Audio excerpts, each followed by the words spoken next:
I'd love to start then. I'd love to ask Reiki, what do you think of the idea of voting?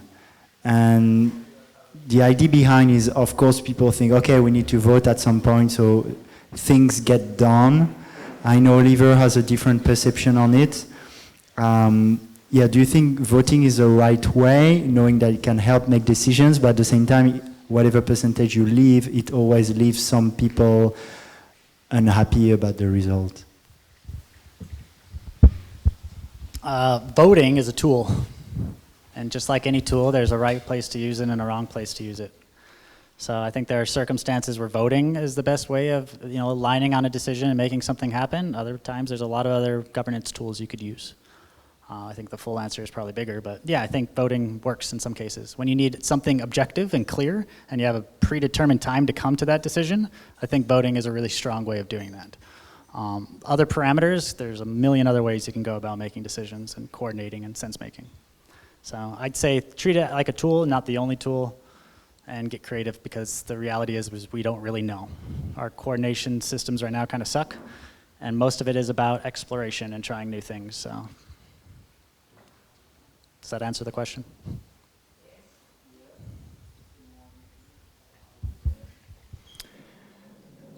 As Reiki said, I think the tool needs to be adapted to the use case and the situation. Fundamentally, I believe that voting is based in what Spiral Dynamics would call a green paradigm, usually, where it's one person, one vote, and everyone is the same. Now, what Seeds has managed to do is to create weighting so that there is more specialization in who can vote on what, but you're still having the underlying assumption that everyone has a certain degree of knowledge about a certain thing. And when we actually increase in consciousness to what would be called a teal paradigm, we can see that the assumption changes into everyone has key uniquenesses that need to be leveraged in order to come to the best decisions altogether. Technology experts should be making the calls about how we implement a certain technology, and social experts maybe how we do the systems, so long as everyone is aligned, at least in the overall vision that we're all sharing and creating. So that would be my personal perspective. Voting can be useful, but it has its limitations to a previous paradigm that doesn't fully recognize the unique gifts of each individual. Can jump in really quick here. So I really like the concept of a liquid democracy. So if you look at different governance setups, you've got one side of the spectrum like a dictatorship. So something like Singapore, something like China, where it's one party or one individual like Fidel Castro, or a Nazi Germany, like a single individual, or a group of people that's on one spectrum. And on the other side, I think it's going to be a democracy, but it's going to be many, many democracies. So if you look at one perspective, the whole earth is one currency, or the whole earth is $1, it's one government. Then you go a bit to the other side, you've got like the United States, you've got China, you've got the European Union. Then you go a bit more to the other side, you've got countries. You've got like Indonesia, you've got Germany, you've got Brazil. You break it up even more, you've got now governance of city nations. So like Singapore, Hong Kong, Macau, Vatican City. So, and you go even more, you've got like neighborhoods or towns like Chengdu, Ubud. And then I'm talking about even taking it a step further, where even this hotel is its own micro government. And I guess going back to the question of how you govern. So I'm of the belief that a good way to govern is not overcomplicating it. So a big problem with a lot of governance tokens or blockchains that try to do on-chain government, like using tokens to make votes or make decisions, is it's just so complicated and very few people actually make decisions. And a big problem is ends up being a small number of people who control most of the votes, and it looks like 80% was participating in the vote, but it was actually maybe a very small handful which held most of the tokens. So how we approach governance at Unit is having it completely transparent. It could be one token, one vote. It could be, majority of the users are voting for this thing, and it's up to the operators to determine how to analyze this data. So it's really, it's really open to interpretation. And if people aren't happy with the result, they can sell their token or they can support something else. So that's our approach. Sweet.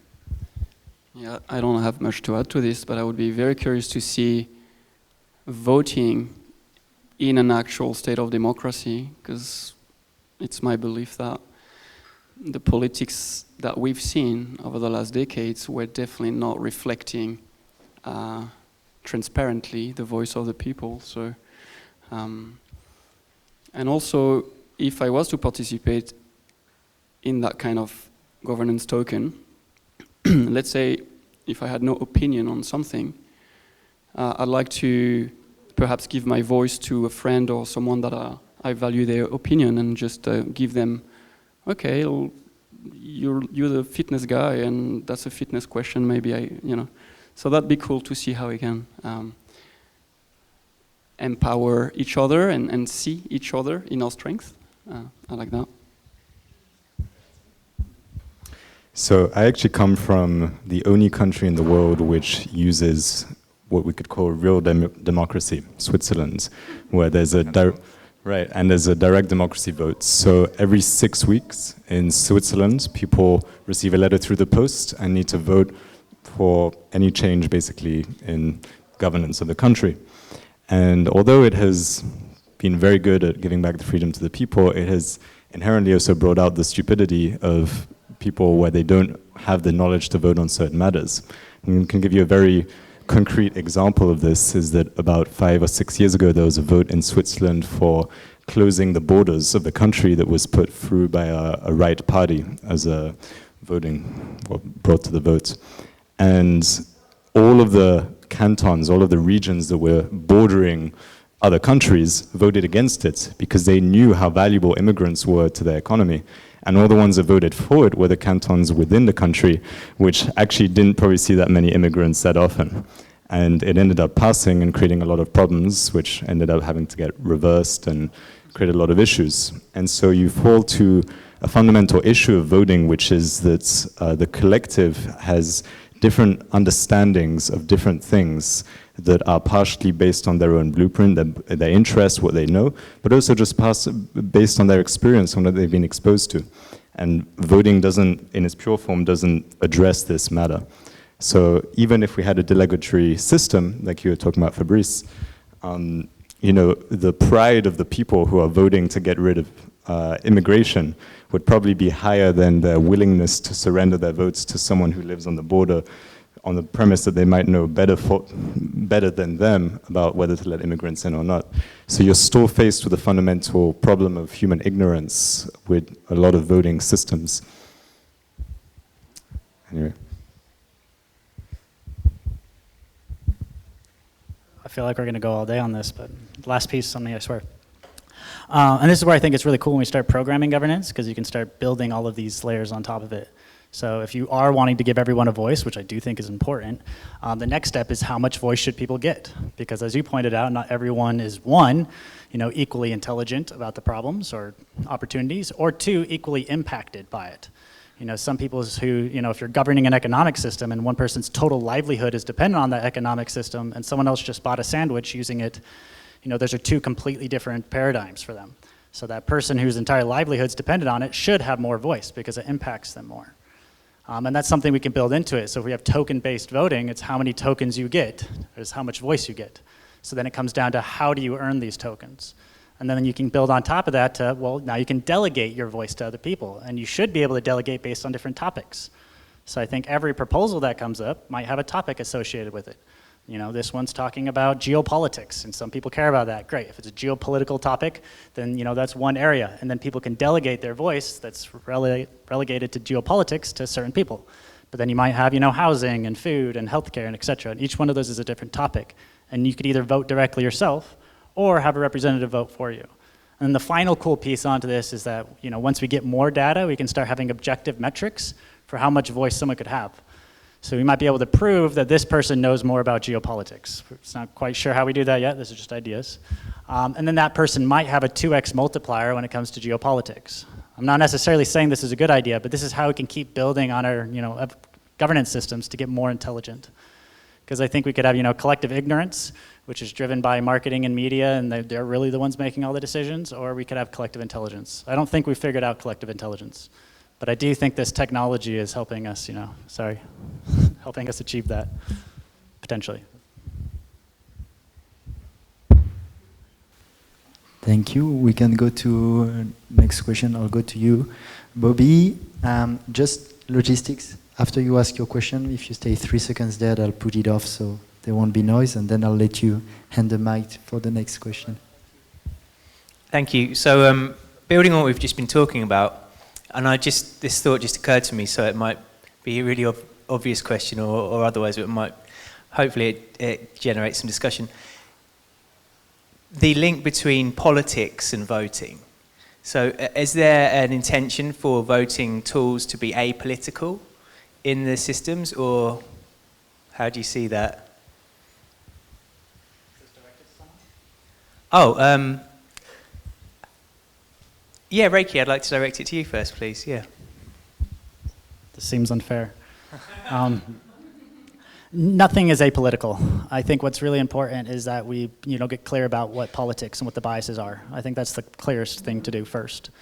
Could you repeat your question? I want to make sure I really have it because I was going to take it somewhere else, I'm sure. It was really just, how do you see the relationship between voting tools and politics, and is there an intention to try and use decentralized systems or technology to deliberately dislocate that relationship? Sure. I don't think we're going to get rid of that anytime soon. Politics, or even politicians, or politicking. All of that, I think, is going to stay around a really long time. My intention and hope is that we transform that into what politicians could be, which what a politician in his defined form is someone who's taking a lot of time to really understand the complexities of the problems and to try to think up good solutions. Right now, all of our politicians are spending all their time politicking, which is trying to get people to vote for them and pander to people and, all that crap that we don't like.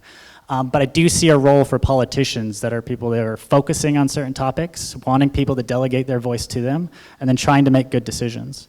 And what's really important is that delegation needs to be able to get given and taken away instantly. So if that person isn't actually representing you right, then they can lose that voice. So now they really are connected to the people that they're supposed to be representing, and then they can just go about spending their time really understanding the nuances of the issue, because they're not trying to pander to get people to vote for them. If that makes sense. So I still think there's a role for politicians. I just hope that we can evolve how they're showing up in the world. Just touch up on that. I'm not sure how much of voting we would need to carry out a project successfully, because the more question we ask, the more tins of worms we're going to open, and the more complexity.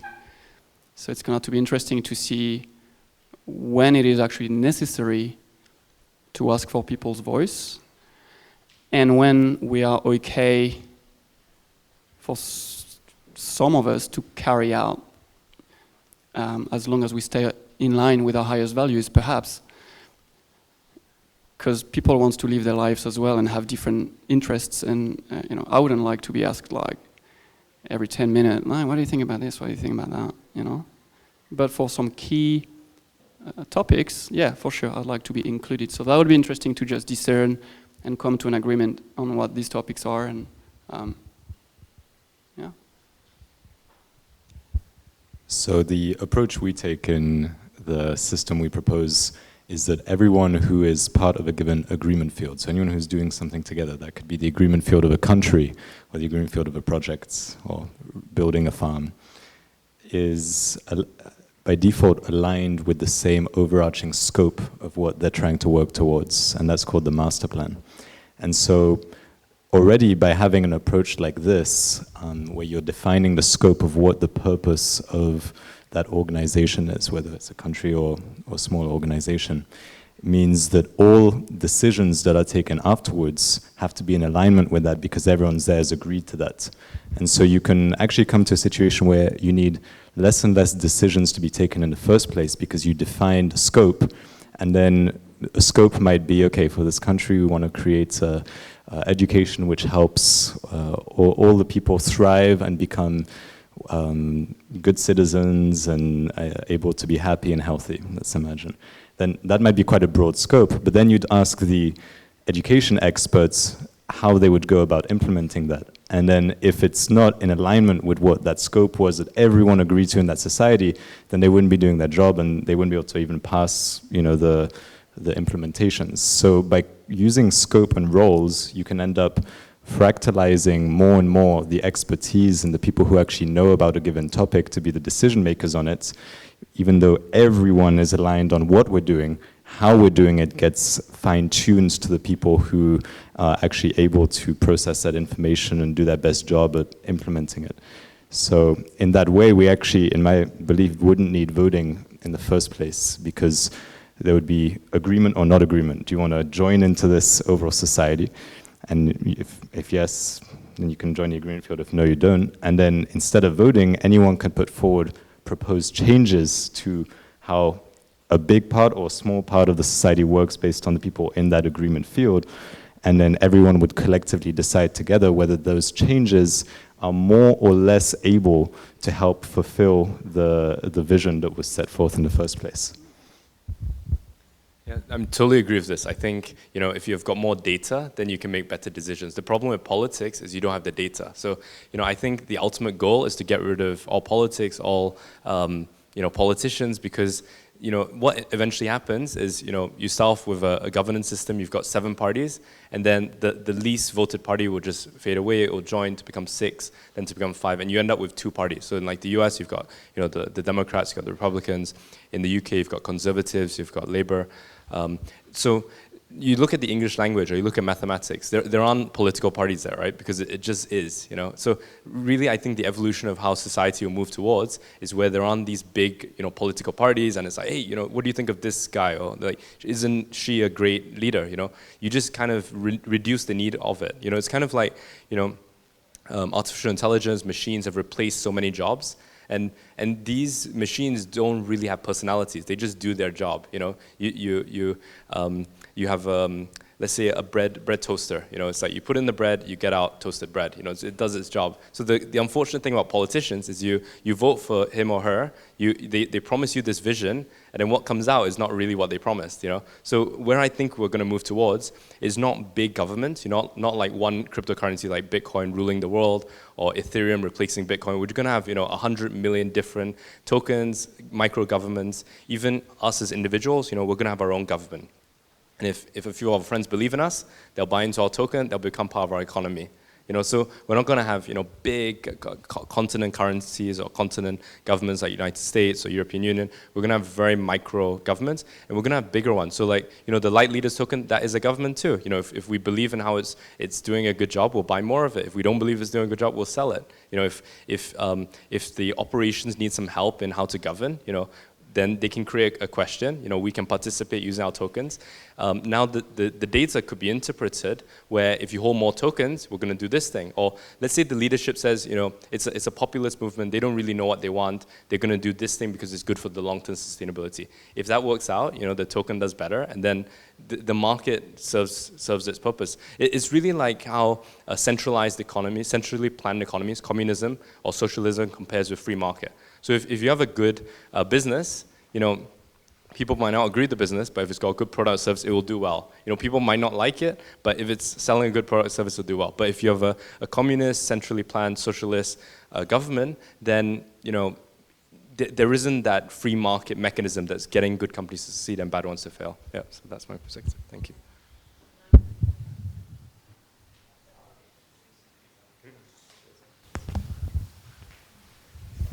Hello.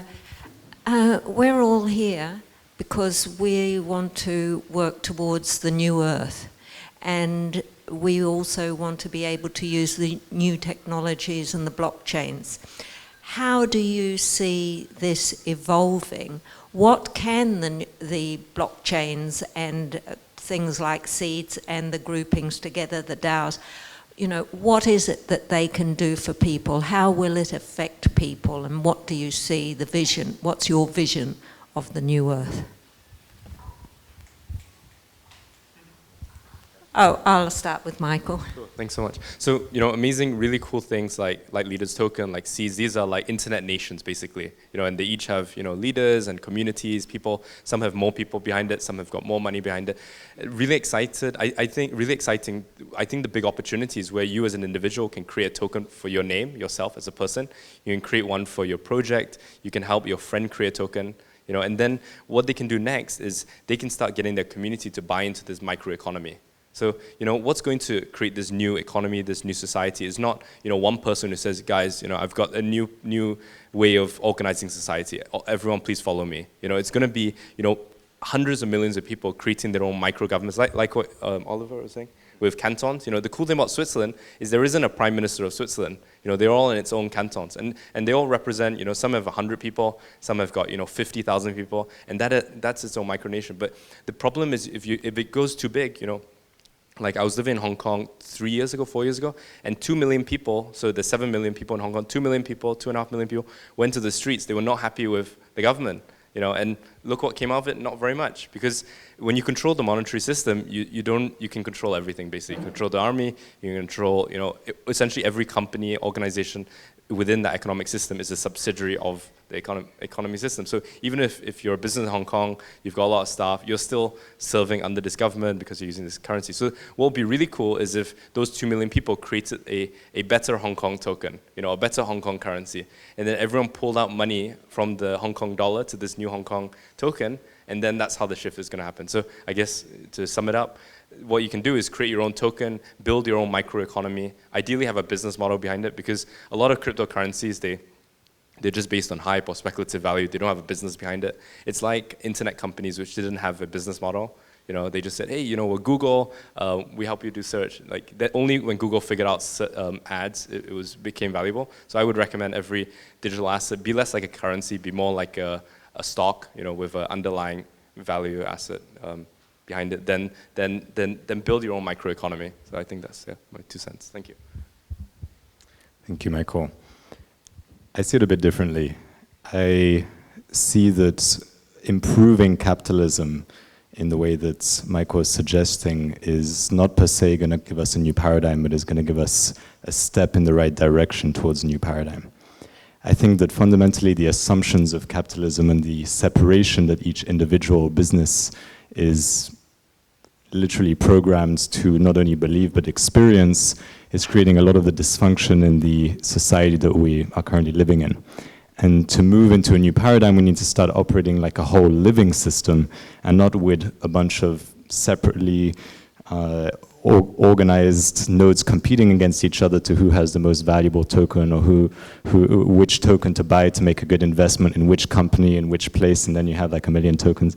I see the value in it in terms of a transitionary mechanism, but I personally believe that the new paradigm is one where we start thinking more in terms of a collective intelligence as a species, as to where do we really want to head as a species, and how can we organize ourselves through natural law mechanisms in order to get there. And I think with the raise of consciousness that is anyway happening on the planet in this time, it's going to become easier and easier for people to coordinate in a synchronistic, in a good manner that allows resources to be allocated in the best place. And so the role of an economy should just be to enable people to coordinate in the best way possible. People know how to coordinate and will know more and more how to do so, as I just mentioned. And so the tools should enable them to do that at a greater capacity, relying on the human as a coordinating force, not some technology. The technology can help get us there, but it's only ever a tool that is going to help bring out the best of humans to tap into the collective wisdom and that flow of intelligence that we are all connected to, and that is all part of a one intelligence.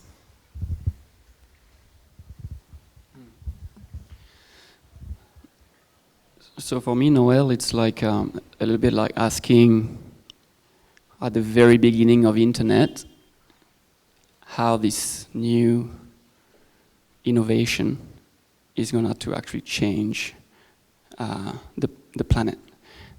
And I think we need to acknowledge how much we don't know also about this. It's going to reveal itself, basically, and stabilize itself and curate itself. And it's great that we can all have like a very valid, very powerful models and probabilities.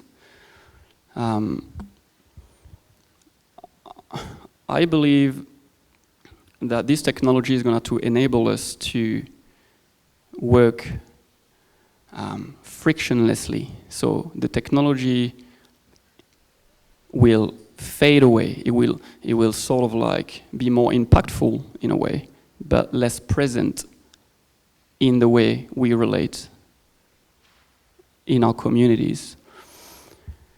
For me to have hundreds of millions or even billions of tokens is an interesting,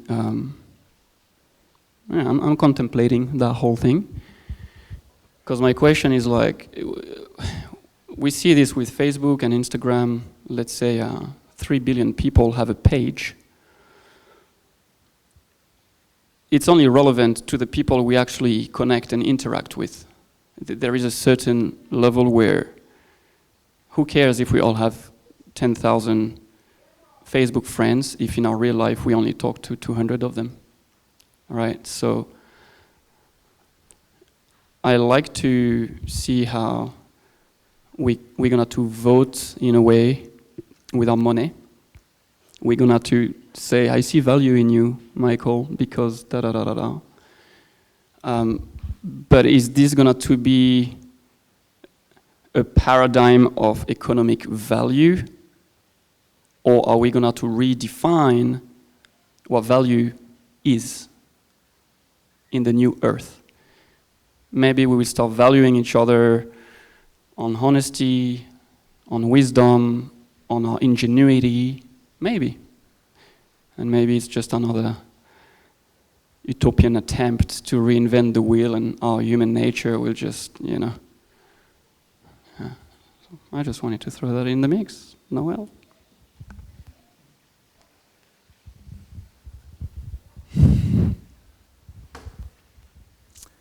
What does the new Earth look like? I think that's up for us to create. So I heard you mentioning that this technology is going to figure itself out. That's not necessarily true. The technology is being built by people with all sorts of different interests. So if we have an interest of a world that's more collaborative, then we need to build that into the systems. Because right now, people who really believe in the story of capitalism, they're driving a lot of Web3. So a lot of Web3 is focused on exacerbating capitalism. How do we make it so more people have more control? And that's what's financing things. But simultaneously, this technology could be used for creating different types of economic systems. The only thing I really give a shit about, and the only reason I'm using this tech, is because of its coordination capacity to start healing our planet. Right now, if you talk to anyone, talk to 99 out of 100 people, they want clean air, they want clean water. They don't want to poison and kill our Earth. But we're still doing that. And we're doing that because our dominant economic systems reward destructive behavior and punish regenerative behavior, right? So businesses that want to be more regenerative, they typically make less money, and they have to work against a lot of incentives. And our current financial systems are literally subsidizing the problems. So if we really want to solve that, we need to change it so that the most profitable decision is the most regenerative decision. And we can do that by rewiring the incentives at the foundation. And that's what this technology allows us to do, is rewire base incentives for what we consciously want. So, we can call it a conscious currency or a conscious, ecosystem, because we can take our awareness and we can build it into the protocols. Why current capitalism didn't have that consciousness. All they said, and they didn't have the capacity because they couldn't program that into the foundation. All they said was, supply and demand, we'll just let that run with it. We'll say greed is a good thing, and we'll hope that greed plus supply and demand creates more goods and services in the world. It does that, but it's also been destroying our planet. So we need to take those same incentives and say, good, how can we make the most profitable decision the most regenerative decision? And if we can do that, where every decision, the most profitable one, is also one that's the best for the planet, and it's the net positive for humanity, then that's how we can start redirecting all the incentives to start healing our planet. And that's what's cool about this technology, is how we can redesign those incentives at a large scale to build the world that we want. But that requires all of us to start coming up to the show right now and start bringing that image to it.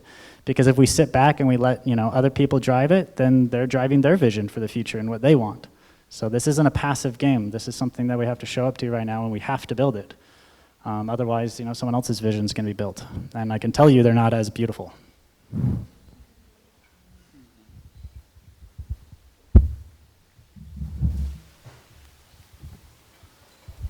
it for 3 seconds to turn it off. Yeah, I want to ask the question about value. And do you guys see a world in which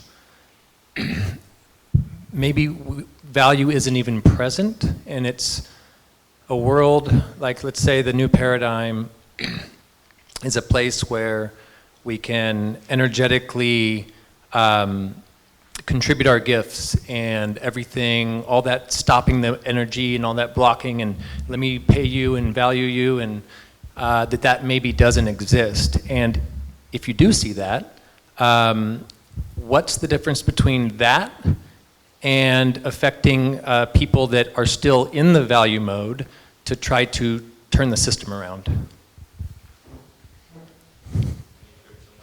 I'll start with, forgot your name? Fabrice. Fabrice, yes. So I haven't put a lot of thinking in this direction. I think if we just look at where we come from at the tribal level, perhaps, if they value, in safety, protecting the life of your tribe, or going harvest some honey in the tree, like, do we value these things, or it's just that it's just happening? Everybody's just randomly doing their things, and somehow it creates a painting. I think as a human being, we have fundamental values, like the right to feel safe, the access to fresh water and air and the rest of it. Stuff that's already in the Constitution, right of association. Like, we value these things, just, hey, we all want to have a good, simple life at the end of the day. But it's kind of like we've evolved out of that into many advancements, technological advancements, industries. So it's like consciousness itself came out of the jungle and the very simple tribal living to try and create even more contrast and to realize itself through all these different ways. So I don't have a very, very black or white, very binary answer to you, brother. I do believe that we value few things like safety, all of that. But as far as when it turns out to 5,000 people or 20,000 people living together, it's just gonna to create endless complexity. And my views are just mine. We're trying to merge into a very harmonious tribe.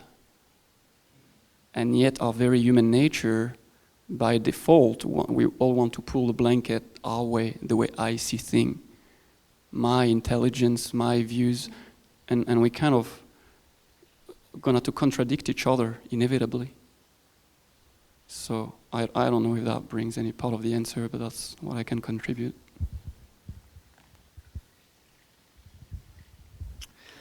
I think humanity's been in an abusive relationship with terms like money and value, and certainly like the New Age movement, we just kind of throw the baby out with the bathwater, so to speak. So we hear money, and money's been something that's been used to abuse and manipulate us. So I think some people look at money and say, okay, well, we need a money-less society because money is evil. And that might have been true because money was being evil, but it was that relationship, and we can redesign that relationship and then use that tool to help. And the same thing with value and that concept of it. I'm always going to value a deep, beautiful lovemaking session. That's something I'm always going to value. So I don't think we get rid of the concept of value. I think we just re-ascribe it and we redesign it how we want it to be. Right now, the economic system says what's valuable.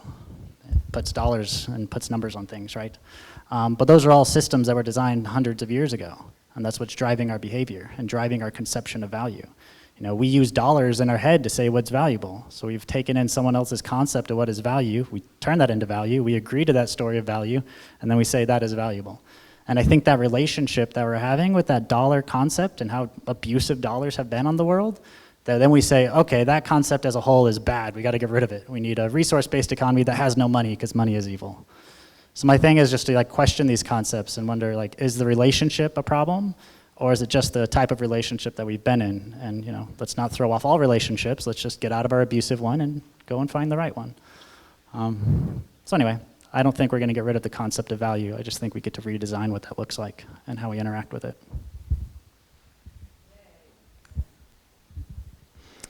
Beautifully put. I think there's 2 parts to unpack to this question. The first one is relating to the intrinsic value that every person holds as a sovereign being, and that shouldn't be disrespected in the way that it is in today's society, and that people should be able to benefit from the natural abundance that our Earth provides. We have the resources and the technology on the planet for everyone to be healthy and thriving, now maybe for the first time in history, with the latest ways we've been able to use technology. And so in that sense, if we let ourselves not only be creative as to the vision as to where we can head with society, but also design intelligently to get there, then we can end up in a system where everyone's basic needs are met, and where we switch the baseline assumption of economics from the allocation of scarce resources to the study of the distribution of wealth. And that in that transition phase, people will have to go through their own transformation from having their own paradigm in scarcity to one of having their needs met. And all sorts of problems which we see in our current society end up getting eliminated when our baseline is abundance, such as 99% of all crime gets eliminated because that is all coming from an underlying assumption of not enough and scarcity. And so in that model, would you still need to measure value? Well, inherently, people have their needs met. So what you measure then is how you can distribute the extra value, the extra abundance in a way which can benefit the most people and in the ways most coherent with our overall values, our overall vision as a society. So it becomes much more of a question of how we can all thrive even more, because we're all already thriving a certain amount. And this brings me to the second side of this point, which relates to the conversation or the topic that was spoken of earlier, which is around governance and getting more and more localized versus being at a big level. I truly imagine that in the future we'll be seeing many more nation states type of things, communities self-govern, that all together may share an overarching set of values, universal agreements, things which 99% of all humans on Earth can agree are probably a good thing. Like not committing murder, and like respecting people's sovereignty. Like these things we can probably all say, yeah, like we want that to be pretty universal throughout the world.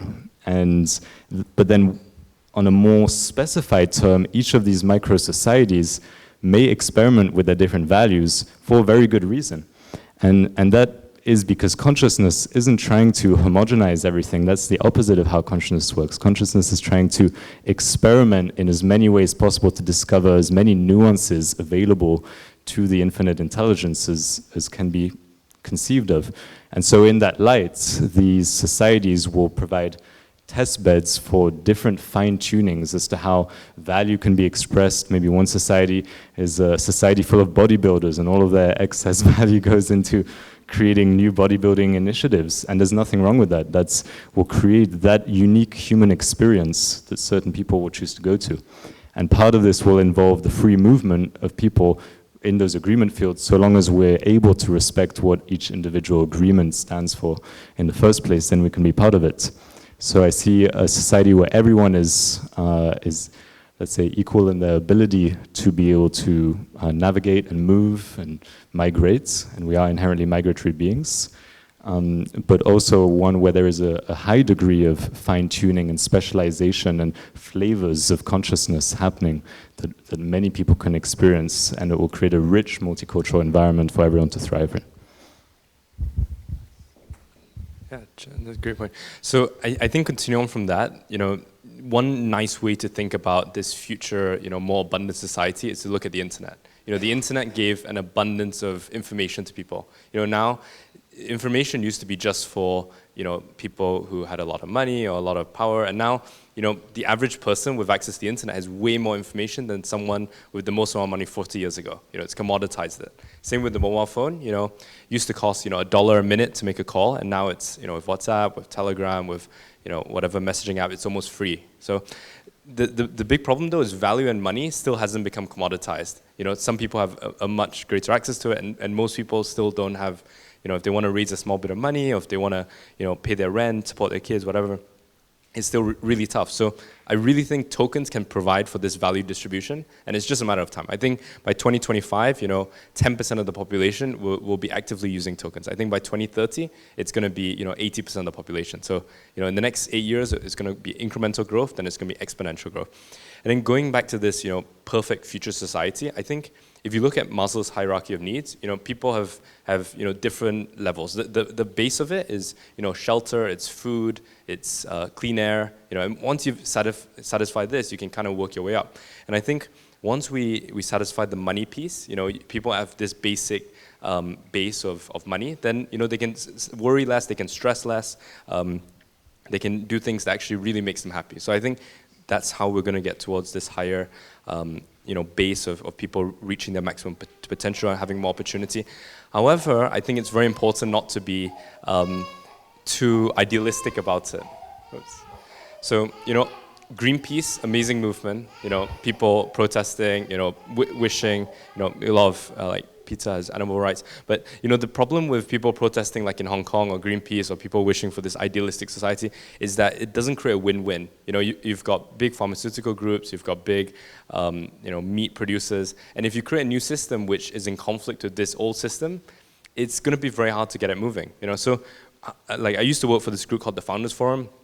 And it consisted of most people, like the people invited there helped run the world. It's like the World Economic Forum for Tech. And I think how we can get these billionaires of the world behind this new economic system and this new value creation system is make a win-win. So create a new system where they make more money. The Jeff Bezos of the world, it's okay. He makes $200 billion now. In this new system, he can make $700 billion. But at least allow the 2 million Amazon employees or the 2 million Uber employees to get a piece of the pie. So it needs to be a win-win. So we call this like the cooperative token economy, where if you were the first Uber driver, when Uber went public for $80 billion, 2 million drivers, at least get a piece of the pie. So we think in the future, going back to, hey, create your own token, this is really to redistribute the wealth. So fair enough, you will benefit more, because you've got most of the pie, but at least instead of having the whole pie, you give some of it to other people. And the way this is done now is through stocks and shares, but the unfortunate thing about stocks and shares, it's very inefficient. You can't really distribute value. So the cool thing about tokens and 100 millions of tokens is it allows you to share and distribute wealth in a very capital efficient and economically efficient way. So everyone really benefits. And when there's so much money flowing around the economy, then everyone will thrive. But going about it where, hey, this is one system which is to fix everything, I think won't do as well as having 100,000 systems where most of them will fail, but you're going to have a few which are mildly successful and few which are very, very successful. Yeah, just to add briefly on that, I do see that there's a place for a lot of these vehicles like tokenomics and what you're doing with units.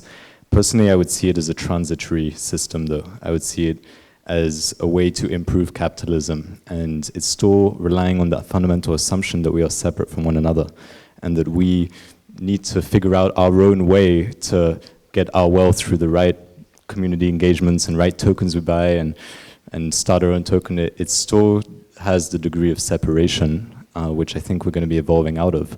Now, that being said, it is something which can leverage a lot of the assets that are stored in the old paradigm and help bring them over to the new. So it has a lot of benefit in that sense too, but I don't see it by any means as the end solution. I think that money is a representation that is, not really backed by anything usually, of resource. And in a new paradigm, we can just jump straight to the representation or to the resource itself, and to how we actually use that resource in a way which we can all benefit from, both with individual sense-making and collective sense-making for how to best use resources. This is where we introduced the concept of access. So the more you participate in an economy, the more you can receive access to the fruits and benefits of that economy. So you're still rewarding people's intelligence to be able to go and participate in the way that calls them most, which, by the way, if their basic needs are met, they're going to go do in the way which they enjoy the most, right? And not try and do something that they don't care about. So if you have those basic needs met and you have access, then your participation gives you a right to benefit from everything the economy is creating. And you don't need money to trade and to have, oh, well, you need to make your commission so you can have your ability to live and you this and that. But you're just all accessing something together that you're helping to co-create in unity.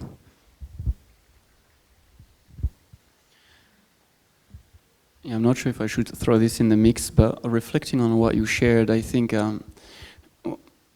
what if that idea that we can just all do what we like, everybody wants to eat, but nobody wants to do the dishes. Everybody wants to eat, but nobody wants to grow the food or whatever. So in a practical way, when we come together, I believe there will always be things that we actually don't feel like doing, but they still need to be addressed. And so perhaps that's one component of value, because if you're willing to do something that I'm not willing to do, then I'm willing to give you some, a little extra for that. Yeah, so I just wanted to bring this into the conversation. It's a good point. I think with a lot of hard labor jobs, the way that consciousness seems to be evolving on this planet is that more and more of them are getting automated and done by machines. And there's a whole school of people, most of the people on the planet, which are getting incredibly worried about this because they're wondering, well, how am I going to be able to have a job, to be able to get my own money, to be able to survive, because they're excluded from that new value that's being created of machines doing it. But fundamentally, this is ridiculous because we have more and more technological ability to do all of these hard things. So why can't we all benefit from the fruits that the machines are doing? Why should the person who owns the machines be the one that is the one benefiting if the machines are in service of a healthy, thriving collective? So we have to challenge the fundamental assumptions underneath things. Now, there are still going to be instances where someone's going to have to do the dishes, but if you've ever lived in a community you love and care about the people that you're around, whether it's doing the dishes or the farming, you're quite happy to do that because you care about what's being created together. And so I think fundamentally we can shift our view into one of being inclusive and engaging one another to do things from the heart. And that can be the underpinning of a future civilization.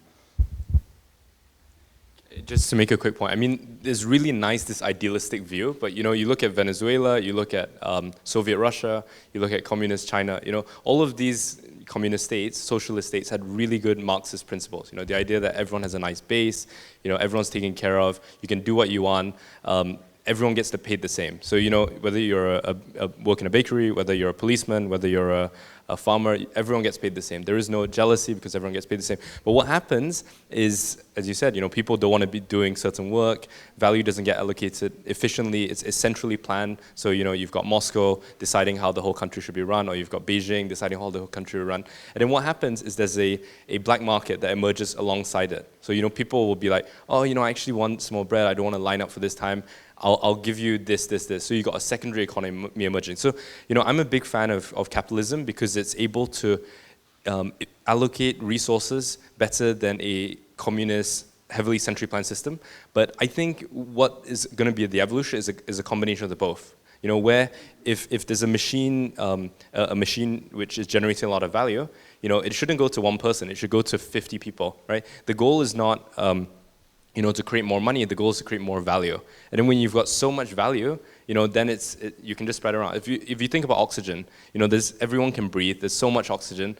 If someone tried to sell you air or oxygen, it'd be a bit of a tough sell, right? So if there was just so much more food going around, so much more products and services, so much more production, then that's what's really going to allow society to thrive. And how do you get more production? You get more entrepreneurs, you get more investors, and if everyone has the opportunity to be an entrepreneur and investor, you're going to get a lot more experiments, you're going to get a lot more failures, but a lot more successes, and that's how we're going to progress, I think, to this 2030 society where society really thrives, and it's all on a more micro scale than a macro scale. So really excited for that. We could talk about this for hours, so we should maybe go to other questions. There's a philosophical underpinning that's a bit different, I think.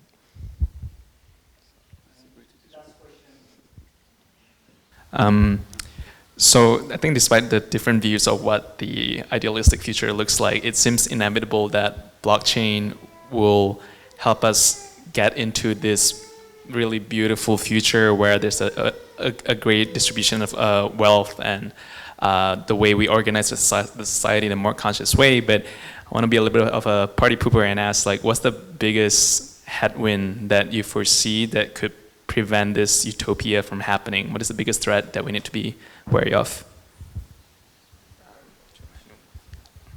Happy to start. First, let's unpack the question a bit. I don't believe in utopia because I think that humans will be constantly progressing and constantly improving on the way that we can learn to organize and distribute resources and have a great time in this life. I think really we can move within my lifetime to a society where most people are happy, healthy, and thriving. I think that that's very achievable.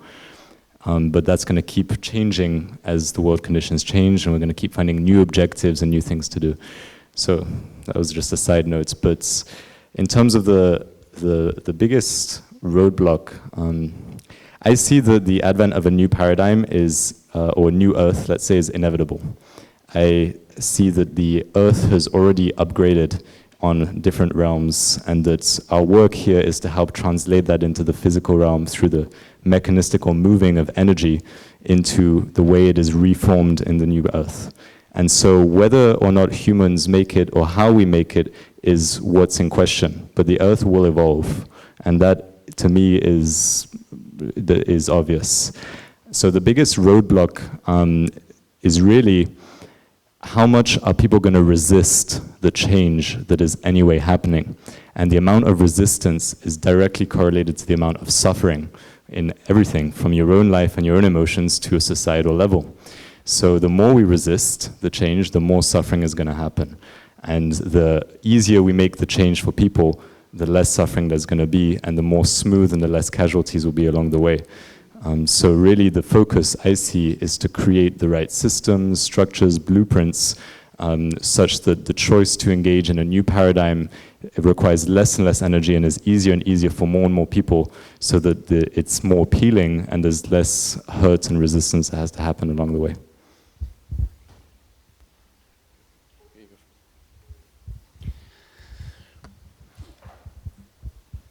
I can see two parts to answer your question, but I think collectively we're going to get closer to answering you. So one of the biggest is obvious. It's the establishment. The world have been going a certain way for hundreds or thousands of years, and those in power, the establishment, are obviously going to do what they can to limit the spread of that technology, access to some of these technologies. And so one basic answer could be a lot of regulations are going to come up. And it's like, who's making those regulations? Well, those who control the game. So then it's like, if you don't comply to our regulations, you cannot be part of the established system. Now, this leads us to a very personal choice. How are you personally going to vote with your life force, with your consciousness, with your dollars? Are you just going to try to make a quick bucks? Like, I mean, we all want to make money. Let's not lie to ourselves. But to what degree? Because what I see a lot in cryptocurrency is just people tokenizing the existing system that's not working. We know it's not working. And we're kind of selling our soul to the devil in that respect. Because we're just like, oh yeah, the bankers are making their own tokens. Let's make money. Let's ride that wave. And I suppose that's a shadow that just needs to be contemplated, because if we do truly want to see a change in the world, it's really what are we going to support? How do you invest your energy, right? So some projects are there, are projects from the older paradigm. And it's a very personal question. How much do you want to be part of the change? Do you want to somehow, it doesn't have to be just so polarized, you know, we can include the old into the new, but perhaps just keep the qualities and the things that was functional. So I don't think it's, again, binary. We tend to polarize everything and take very strong positions. It can be both, but we need to individually show with our speech, with our actions, that, hey, even though it's just one drop in the ocean, I'm not happy to just copy-paste a dying system that is not working.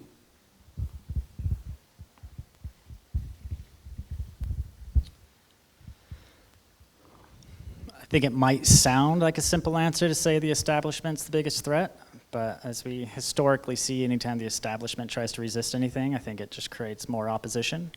So I really think any type of resistance that's coming from the old system is going to bring more people into the new one. I think our biggest threat is ourselves and what we settle for. I see 3 different horizons, at least, in crypto and this blockchain space. One horizon, I just see the exaggeration of the current system, so capitalism 2.0. It's the same paradigm, it's just the same concentration of wealth story that's been going on for a long time. It's just exaggerated and quicker and more efficient. I see a revolution story, which is a redistribution of wealth. So like Bitcoin's a good example of redistribution before it became co-opted by capitalism 2.0. But you know, Bitcoin early on, it was the renegades, the change makers, the off parts of society, the craziest thinkers. I loved Bitcoin back in the day. And it redistributed a lot of wealth to these folks. So then you saw that redistribution, and then those people went on to build, which is the third paradigm, Renaissance technologies. So this is the 3 type of paradigms I see. 1, exaggerating of the current system, which is what a lot of energy in blockchain's going into because it's being fueled by the current dominant system. So a lot of the traditional money's coming in and building tools in Web3, right? We saw the redistribution of wealth, the revolution story, which a revolution, it's literally revolving, right? You know, it's a different dictator, different person in power. You know, if Bitcoin sees its end, you know, now Satoshi Nakamoto is the next trillionaire. You know, we don't need a trillionaire. Why do we have a trillionaire? So that's the revolution story. But Web3 offers the Renaissance story, which is the idea that we can redesign what our economic systems look like. We could redesign what civilization looks like. You know, that's what I kind of hear Oliver and, you know, a lot of people, you know, here and why we're here is because we see an ability to redesign what civilization could look like. And I think that's possible. But I think it's all up to every one of us what we settle for. If we decide, you know, we're actually into short-term profit, we like capitalism 2.0, then that's what we're going to get. If all our money and value and time and energy goes into short-term gain, so then we're going to get capitalism 2.0. You know, if we want to put all of our time towards, you know, the redistribution of wealth and like setting up our own tokens so we can capture all the value again and like redistribute wealth to ourselves, then we're going to get the revolution story. And sure, we can have a ton of different micro-revolutions and redistribute wealth. We can do that. That's fine. You know, or if we want to go for the harder story, the Renaissance story, then we have to commit to that. But I think, you know, if there's a biggest threat, it's what we settle for, and it's where we want to direct our energy, and what we want to get behind. All 3 of them are happening, and they're all going to happen regardless. But, you know, which one you're going to be a part of is kind of up to you to decide, right? Can jump in and continue on for this. So I guess it's really easy to just pick a problem, you know, like say, you know, some people said communism was the problem. Some people said, you know, now they're saying capitalism is the problem, you know, or saying like, hey, we shouldn't have billionaires, tax the rich. You know, it's very easy to just, you know, pick a problem and say, you know, it's all their fault, you know, and really blame them. And I think it's a little bit of delusion, you know, or lack of education.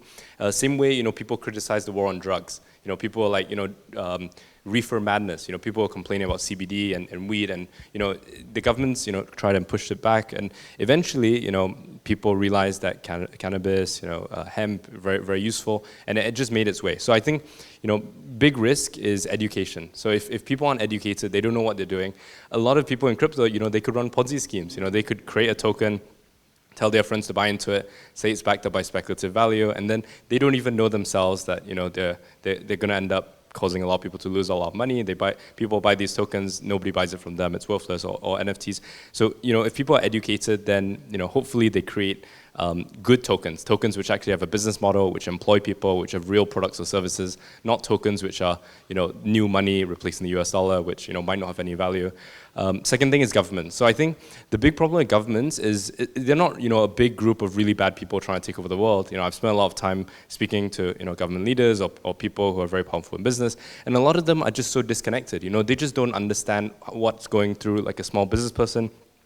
And they don't know how to create a win-win. You know, they're so having to deal with so much internal politics that they don't know how to create a situation which works for everyone. So I think, you know, what needs to happen is a win-win. You know, one where it's not just, you know, the big corporation that benefits and the CEO is under stress because they have to serve their shareholders. It's one where everyone really thrives. You know, so really a win-win. And then I guess the third one is in terms of big risk is how long is this thing going to take? Because, you know, with the internet, you know, it took 20 years. Like the early internet, Yahoo came out in 1992, eBay in 1993. It took 20 years before, you know, the internet was a thing. The mobile phone, you know, before the iPhone, there were a bunch of smartphones. You had the BlackBerry, you had the Nokia communicator, but the iPhone really changed the game. You know, that was where, you know, everyone was like, okay, you know, the smartphone actually solves problems, it creates real value. The big problem I have with cryptocurrencies and digital tokens is it's kind of like pre-iPhone. You know, they work, they're around, you know, some people use them, but they're not particularly useful. You know, a bunch of people are crazy about crypto, but, you know, do they really solve a problem at the moment? Not yet. So I think where it's going to come really valuable is where everyone goes, okay, you know, I create a coin. This allows me to share the value that I'm creating in my business or my community with my community. You know, really distributing the wealth better and keeping transparency or accountability. Because if you don't have the accountability and the distribution of value, then cryptocurrencies, you know, it's nice marketing to say, you know, Bitcoin is going to change the world or all of these other cryptocurrencies, but it's not as real or problem solving as it should be. So yeah, those are my 2 cents. Just add one thing here is, I don't think in any way a solution is to point fingers and say, this is the problem or this is the problem, this is why this happens. That's the same consciousness as the problem itself. The solution, in my view, is we want to do things differently. We're building it. If you want to join, come join us.